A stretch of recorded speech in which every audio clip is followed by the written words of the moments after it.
আলোচনা করছিলাম কিছু প্রশ্নের মুখোমুখি হয়ে আমাকে জিজ্ঞাসা করা হলো, আপনি সহিহ আকীদায় কিভাবে আসলেন?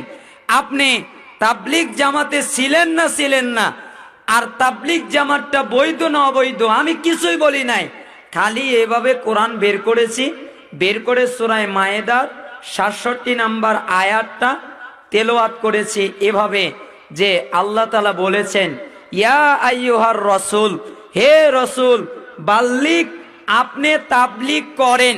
তার মানে তাবলিগ করা জায়েজ। মা উনজিলা ইলাইকা মির রাব্বিক, আপনার রবের পক্ষ থেকে যা নাজিল হয়েছে তাই। ওয়া ইল্লাম তাফআল ফামা বাল্লাগতা রিসালাতাহু, আর আপনি যদি এমনটা না করেন, রবেরটা দিয়ে যদি না করেন, তাহলে আপনি রিসালাত পৌঁছালেন না। ওয়াল্লাহু ইয়াসিমুকা মিনান নাস ইন্নাল্লাহা লা ইয়াহদিল কওমাল কাফিরিন।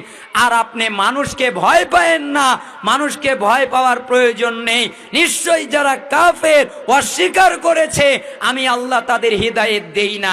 এই আয়াত পড়ে আমি শুধু বলেছি, যারা মানুষের কিতাব দিয়ে, মানুষের বই দিয়ে, মানুষের লেখা কিতাব দিয়ে তাবলিগ করে তাদের তাবলিগ সঠিক নয়, যারা আল্লাহর কিতাব দিয়ে করে ওদের তাবলিগ সঠিক। তার মানে ফাজাইলে আমাল চলবে না। কেন চলবে না? তা মানুষের লেখা বই,